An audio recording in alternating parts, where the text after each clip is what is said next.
What is grace அப்படின்னா ரொம்ப சிம்பிளா it's a perfect alignment of God's supernatural strength over the man's worst weakness.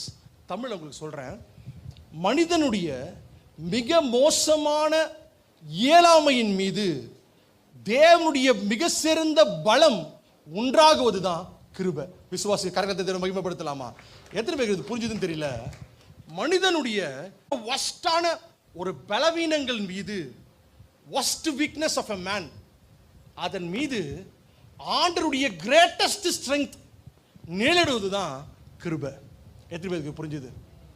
நம்முடைய கோரமான பயங்கரமான பலவீனங்கள் அப்படின்னு சொல்லி எல்லாருடைய வாழ்க்கையில் காணப்படும். சில பேரால் நல்லா படிக்க முடியாது, சில பேரால் நல்லா பேச முடியாது, சில பேரால் ஒரு நிர்வாக திறன் இருக்காமல் இருக்கலாம். எல்லா விதமான பலவீனங்களும் நம்ம வாழ்க்கையில் காணப்படும். சில பேரால் பாவத்தை மேற்கொள்ள முடியாதபடியான சில பலவீனங்கள் காணப்படும். ஆனால் எங்க கிருபை பயன்படுகிறது தெரியுமா? எங்க கிருபை உள்ள வருது தெரியுமா?